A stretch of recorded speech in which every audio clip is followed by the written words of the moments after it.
I started in photography in a very strange way. I went into the army, which you had to do at that time. You had to have national service. And I ended up in a place called Sandhurst, which is a Royal Military College. And after I'd been there for about a year, I was looking at some magazines and a picture post, and I looked at a picture and started to cry. And crying is not something you kind of do in the officers' mess in the army. The reason I cried was that the picture was a picture of a Russian army officer buying his wife a hat in a department store. And at the end of the Second World War, I hadn't seen my father very much because he'd been away in the army. And the first thing he did when he came back was to take my mum and me in tow to Howells, which is a department store in Cardiff, and he bought my mum a hat.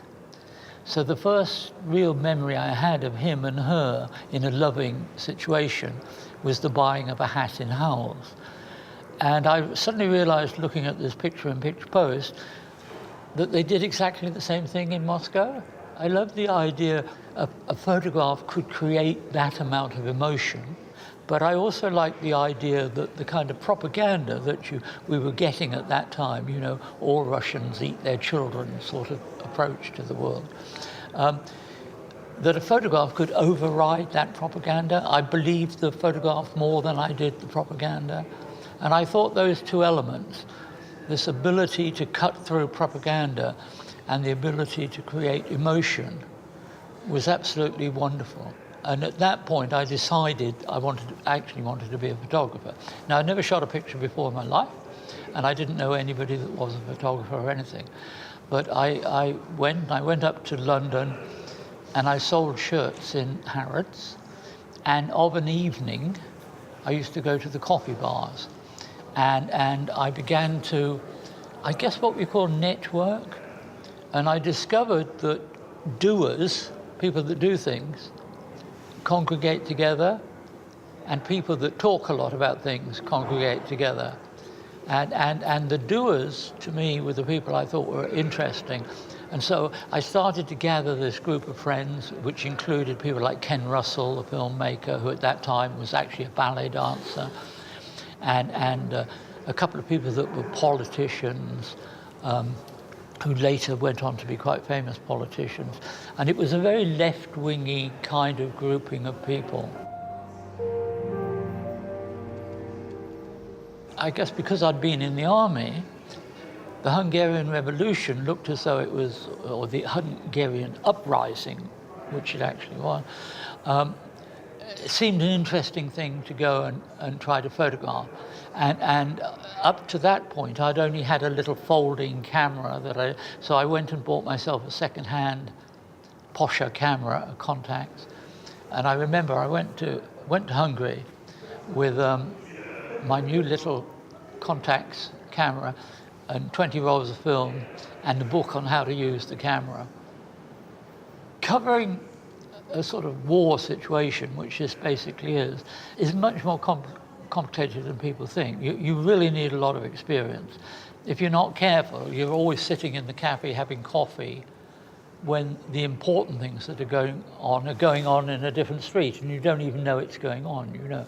So you need to have that experience, and you get that experience by working with other people. So I managed to find journalists there, and particularly Life magazine journalists, who at that time were brilliant journalists. And they saw me a new face, and Life hadn't got a photographer in at that time. So they said, oh, well, you come and work for us, you see. So it was lovely. I mean, I just tagged along with brilliant journalists who knew exactly what to do. For 5 years, always having to do current affairs-y type stories. But they weren't really what I wanted to do. I wanted to do what John Updike said was the exotic of the mundane. I loved the idea of somebody buying his wife a hat in Harrods. You know, that kind of very personal relationship was what attracted me. The colour supplements, which were magazines that went in with the newspapers, started in 1960. The colour supplements always had a little space for trivia. And the only person amongst that group that was interested in trivia was me. So I never not worked. I mean, I just did story after story after story. I did, you know, silly things like go to the seaside and shoot pictures. And that's what I've always wanted to do. I've never deviated from that since 1956. I don't set up pictures. I mean, for me, the world is a wonderful, wonderful place. So I just love life, and I love life as it is. I don't ask anybody if I can shoot their picture. I just take it for granted that if I'm interested, that's enough motivation for doing it, you know. I don't think I take cruel pictures. So if there's a picture that's dubious in my contact prints, I just cross it out and don't use it, you know. I just think, oh, well, I'll shoot another picture tomorrow, you know, of something else, you know. I'm not trying to do a political message or anything. I see my job as being a pretty subjective observer, and it's not trying to say anything more than this interests me. And then I hope that what I take interests other people, and they find it, you know, either funny or nice or pleasant or interesting. Do we have a purpose of being here? I'm not sure we do. So I invented my own purpose. You know, my own purpose is to look at the world and leave behind me my vision of my world, you know. And I hope that people enjoy that.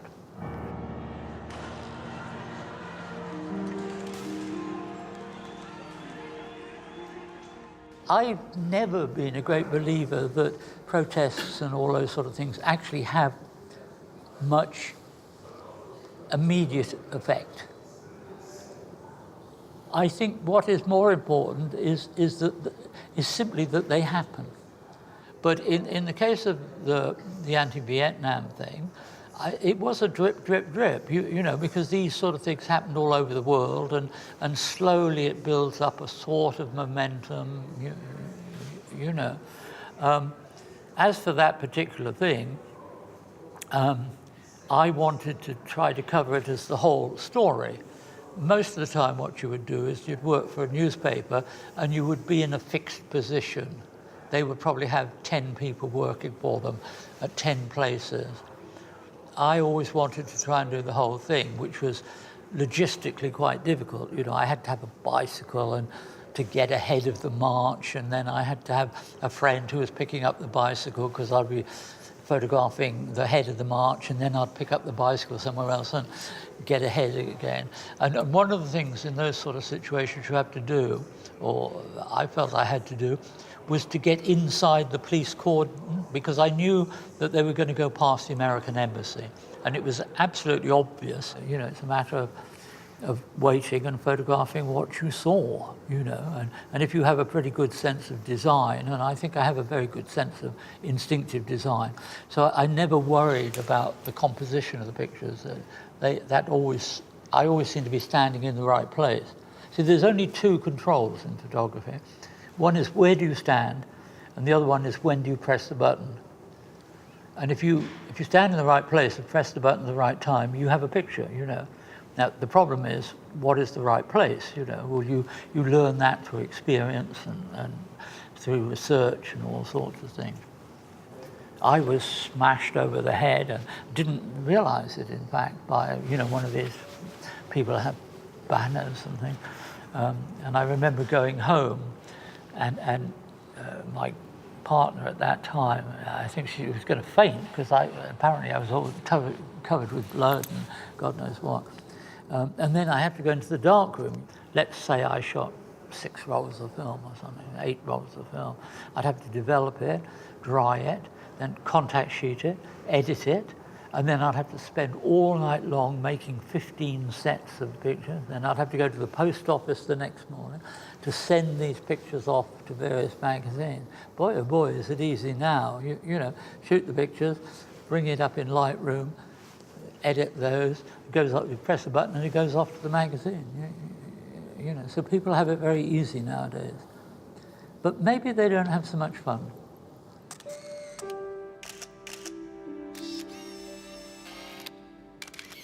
Any picture that's taken becomes part of history, because what it's doing is it's capturing at a certain moment in time a certain thing. I mean, sometimes people take pictures that are, you know, more interesting to look at than others, but basically they are all valuable. In other words, if my mum shoots a picture of me, somebody else can see it's a bloke in the picture and he's got trousers on and this, that and the other. All that sociologically is interesting, you know. But by and large, with a good photographer, you're trying to discover with it what is the context of what he's shooting pictures in, what is the purpose of it, you know, and that's a slightly different thing. At the moment, we seem to be going through a phase where people want to be in competition, you know, people want to be called artists or whatever it is. And I suspect it's primarily for commercial reasons. They think if they can call themselves an artist, they might, you know, get a little bit more money, or it'll be a different type of market they can go to. I don't like that kind of competition. I mean, I love all forms of photography as long as it's done incredibly well. And if one wants to get into that sort of argument about what's the most important, I mean, the most important picture in my life was taken up by a radiographer saying we're looking for a cancer, you know. And the beauty about that is that that radiographer found it. And that radiographer found it accurately, and a surgeon could go by that picture and cut something out, and 10 years later I'm still alive, you know. Now, you can't get a more important picture than that. So if you want to have a hierarchy, then medical photography, in my opinion, is by far the most important. So why get into that sort of debate, you know? So I just think all photography is important within certain kinds of criteria.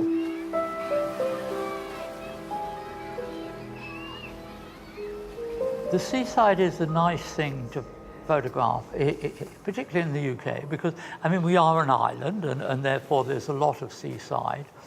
And for me, I come from a background in Wales, which is very much Union, very much chapel, rather puritanical.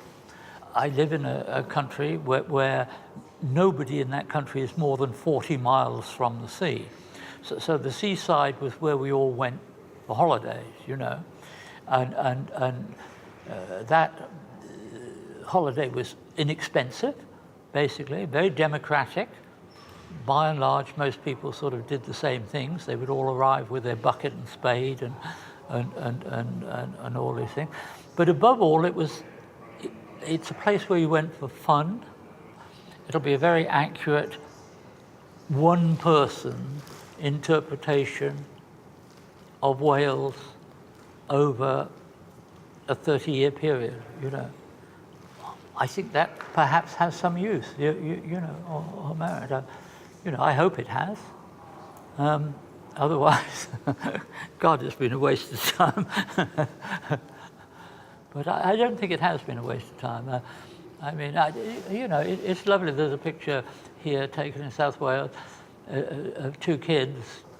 People normally don't realize that I'm shooting. I'm usually dressing down a little bit. I try very hard to be unobtrusive, you know, and I'm very much in control of my equipment, so I'm never fiddling with equipment, you know, so I'm quite quick. One of the great problems that we always have with photography is that the act of shooting a picture of some other human being is a puzzling sort of thing. You know, if you go to America, Native Americans apparently say, oh, you might be taking part of their soul. They don't actually say that. I did a lot of work in Arizona, and it's usually something they say to keep tourists away. But I can understand that thing. There is something extraordinary between the camera and the fact that you are taking an image of some other human beings. So I'm very conscious of the fact that I tend not to take things which could be seen to be or interpreted as being derogatory to people, you know.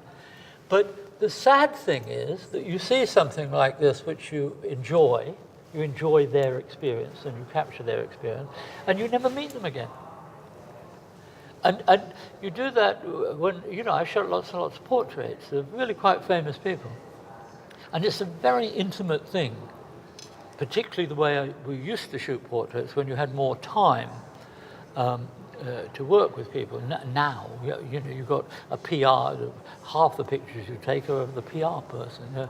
You know, you only actually get to see the person you're especially photographing for about 2 minutes, which I never do because I won't do it.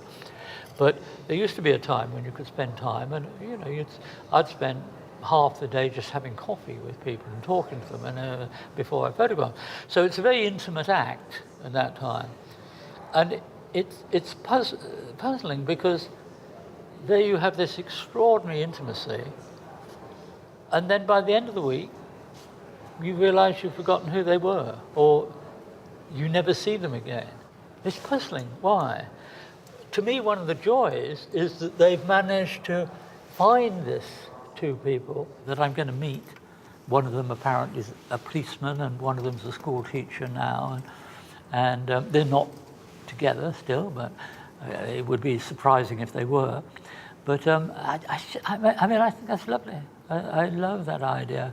I have another picture that was quite well known, which was taken in Scotland at a MG car owner's ball, and it's of a man playing with a balloon, you know. And I got a lovely, lovely letter from his wife, in fact, to say that he'd just died, and they had seen this picture and they'd always loved it, which is a really nice thing to hear, you know, and that they'd collect it every time they found it published somewhere. They had a whole album full of just this picture, the clippings from various newspapers. But boy, that's very uplifting to me. I suppose that's the main thing, is to strive all the time to do what you're doing as well as it's possible to do. And you know, part of the way of doing that is to look at the work of other people you admire, not only in your own field, like, you know, I mean, I look at a lot of painting and everything. You know, I have my favorite painters, and they have enormous influence on me, much more influence on me than photographers do. Because the problem with photographers is if you're not careful, you end up trying to take pictures like them. You know, I mean, a very good example of, you know, Martin Parr has an iconic picture you see there of two seagulls eating chips on the thing. I mean, it's a really iconic picture. Now, when I'm at the seaside and I'm in a mess, I think of that picture and I look for some seagulls to see if I can, and of course you never find it because he took it. But sometimes that happens in photography. But in painting, you can marvel at the fact that Rembrandt doesn't look like Picasso, doesn't look like Matisse, doesn't look like whoever else you'd like. And they're not saying, oh, I don't want to paint like, they're just painting like they paint. You know, they have authorship. And within photography, there are people that can do that. You know, if you look at a dozen Bresson pictures and a dozen Kudelka pictures and a dozen Ouija pictures and a dozen Martin Parr pictures or Simon's pictures, you know who took them. Now, and that's what makes them great photographers, you know, or in my opinion, great photographers, you know. So it's fun, but it's useful, and as I say, historically, I think it's very good for memory. For me, I mean, my memory is all over the bloody place at the moment. But when I look through contact sheets, I instantly remember everything that happened around that contact sheet. And I can remember the people around, I can remember where I was, and whether I was happy or dull or anything. And these are all miracles, you know. And I guess life is a continuation of miracles, of one. See, I don't think any other animals wonder, and I just look at things and I just am aghast with wonder at the world. I think it's lovely.